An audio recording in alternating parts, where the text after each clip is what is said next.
ஆண்டவராக இயேசு கிறிஸ்து நாமத்தினாலே இந்த புது துணிக்கைகள் அப்படிங்கிறதான ஒரு விஷயத்தில் உங்களை பார்க்குறோம்.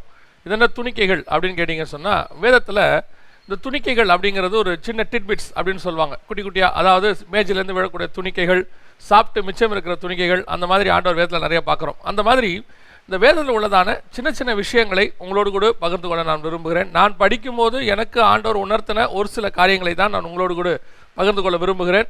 இன்றைக்கி முதலாவதாக நான் ஒரு வசனத்தை வாசித்து அதற்கு நேராக கடந்து போகிறோம். ஆதியாகமத்தின் புஸ்தகம் 4ஆம் அதிகாரம் 1வது வசனத்தில், ஆதாம் தன் மனைவியாகிய ஏவாளை அறிந்தான், அவள் கர்ப்பவதியாகி காயினை பெற்று கர்த்தரால் ஒரு மனுஷனை பெற்றேன் என்றாள். வசனத்தை வாசித்த போது எனக்கு ரொம்ப ஆச்சரியமான ஒரு விஷயம் என்ன பட்டுச்சு அப்படின்னு கேட்டால், இந்த ஏவாள் 2 தடவை கர்த்தரை பற்றி பேசுகிறாங்க. அதாவது 4ஆம் அதிகாரம் 1ஆம் வசனத்துலையும் பேசுகிறாங்க. அதே மாதிரி 4ஆம் அதிகாரம் முடியும் போதும் சேத்துக்கு அவங்க ஒரு பேர் வைக்கும் போது, கர்த்தர் எனக்கு இன்னொரு மகனை கொடுத்தார், ஆபேலுக்கு பதிலாக இன்னொரு மகனை கொடுத்தார் என்று அவளுக்கு சேத் என்று பெயரிட்டாள்.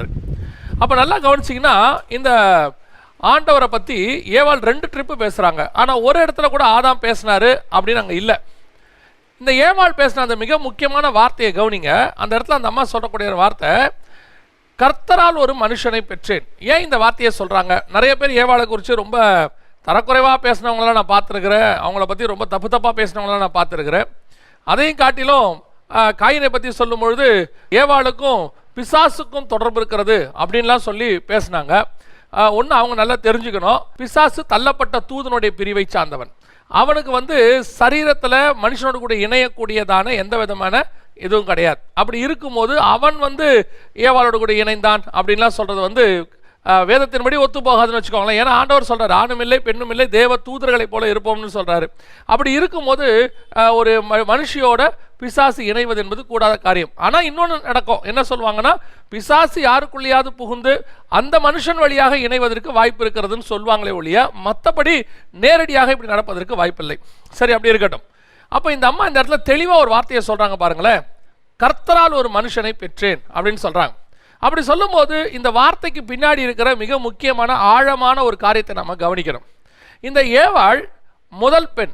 இந்த அம்மாவுக்கு முன்னாடி யாருமே இல்லை, நம்ம எல்லாருக்கும் தெரியும். இந்த அம்மா கூட உதவி செய்யறதுக்கு யாருமே கிடையாது. இப்போதான் முதல் குழந்தை அந்த அம்மா பிரசவிக்க போகிறாங்க. அப்படி இருக்கும்போது இந்த அம்மாவுக்கு ஒரு 3 மாதத்தில் 4 மாதத்தில் உங்களுக்கு தெரியும், கர்ப்பிணி பெண்ணுக்கு என்ன நடக்குமோ அதெல்லாம் உங்களுக்கு தெரியும். வயிறெல்லாம் பெருசாக தொடங்கும், கொஞ்சம் கொஞ்சமாக பெருசாகும், சரீரத்தில் மாற்றங்கள் வரும். அப்பொழுது இந்த மாற்றங்கள் ஏற்படும் போது ஏவாளுடைய மனநிலை எப்படி இருந்திருக்கும் கவனிச்சு பாருங்க. இப்போ ஆதாமுக்கு எந்த மாற்றமும் இல்லை. திடீர்னு இந்த அம்மாவுக்கு ஒரு 3 மாதம் கழிச்சு 4 மாதம் கழிச்சு சரீரத்தில் மாற்றம் வருது, வயிறு வீங்க தொடங்குது, அப்புறம் வாந்தி வர மாதிரி இருக்குது, மயக்கம் வருது, இதெல்லாம் நடக்குது. இப்படி நடக்கும்போது இந்த அம்மாவுடைய மனநிலை எப்படி இருந்திருக்கும்னா, ஒருவேளை பழம் நாம் ஃபஸ்ட்டு சாப்பிட்டோம், ஆண்டவர் சொல்லியிருக்கிறாரு புசிக்கும் நாளிலே சாவே சாவாயின்னு. இப்போ இந்த சாவுங்கிறது இதானா? ஏன் அப்படின்னு கேட்டால், அதுக்கு முன்னாடி வரைக்கும் மரணம் என்பது அவங்களுக்கு பார்க்காத ஒன்று, அவங்க டிசைனுக்கு தெரியாது. அவங்களுக்கு முன்னாடி யாரோ மரணம் எப்படி இருக்கும், மரணம் வந்தால் மனுஷன் என்ன ஆவான், எதுவுமே அவங்களுக்கு தெரியாது. இப்போ ஏவாளுடைய மனநிலை, நான் மரணிக்க போகிறேனோ, இதுக்கு பேர் தான் மரணமோ அப்படின்னு சொல்லி அந்த அம்மா டிப்ரெஷன் உச்சத்தில் இருந்திருப்பாங்க. யோசித்து பாருங்க, இப்போவே ஒரு கர்ப்பவதியாக இருக்கிறவங்க டிப்ரெஷன் ஆகக்கூடாதுன்னு சொல்கிறாரு டாக்டர். அதனால அவங்கள சந்தோஷமாக வச்சுக்கோங்க அப்படிலாம் சொல்கிறாங்க. நல்ல இடத்துக்கு கூப்பிட்டு போங்க, வாக்கிங் கூப்பிட்டு போங்க, இதெல்லாம் சொல்கிறாங்க. இதெல்லாம் அப்போ யார் சொல்லியிருப்பா? ஏவாளுக்கு இதை யார் அங்கே சொல்லியிருப்பாங்க? அடுத்து 5 மாதம் 6 மாதம் ஆகும்போது அந்த அம்மாவுக்கு இன்னும் வயிறு பெருசாக தொடங்கும். இப்போ அந்த அம்மா என்ன நினைக்கும்? போக போக என் வயிறு பெருசாகிட்டே போதே, சரீரத்தில் எல்லா மாற்றமும் வருதே, அப்போ இதற்கு பேர் தான் மரணம், நான் சாக போகிறேன் போல, ஐயோ எனக்கு மரணம் வரப்போகுது. இப்போவே தலைப்பிரசவம் என்பதை நம்ம என்ன சொல்கிறோம் அப்படின்னு கேட்டிங்கன்னா, மறுபிறப்புன்னு சொல்லுவாங்க.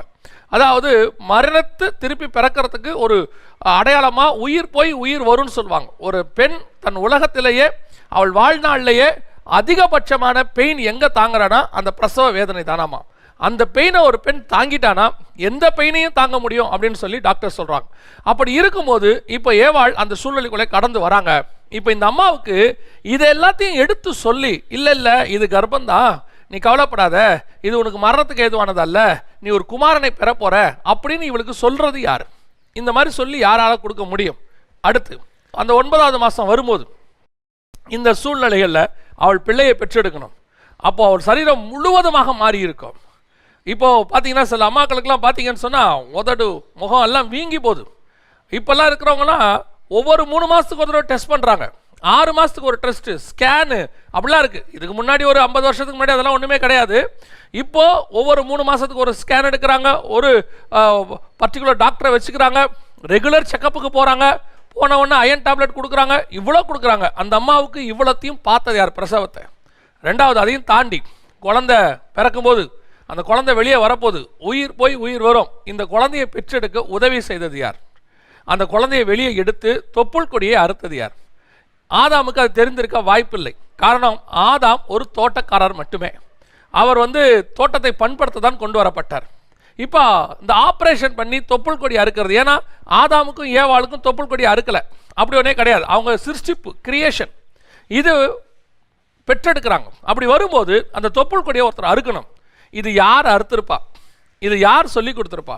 இந்த 9-10 மாதம் அளவும் ஏவாளோடு கூட இருந்து அவளை ஆற்றி தேற்றி பயப்பட வேணான்னு சொல்லி அவளை இந்த மட்டுமாக கொண்டு வந்து அந்த குழந்தையை பெற்றெடுக்கிற வரைக்கும் கூட இருந்து அந்த பிள்ளையை எடுத்து தொப்புள் கொடி அறுத்து இவ்வளவு வேலைகளையும் யார் செய்திருப்பா? கொஞ்சம் யோசித்து பாருங்க.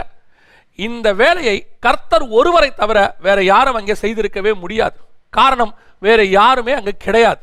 ஏவாளுக்கு தாயும் கிடையாது, ஏவாளுக்கு தான் அதுக்கப்புறம் தான் பிள்ளைகளே வருது. அப்படி இருக்கும்போது இவ்வளவு வேலையும் அவளுக்கு சொல்லி கொடுத்து செய்ய வேண்டியது யார் என்று சொன்னால் ஆண்டவர் ஒருவர் மட்டுமே. அதனால தான் அந்த அம்மா ஒரு வார்த்தையை சொல்றாங்க, கர்த்தரால் ஒரு குமாரனை பெற்றேன்.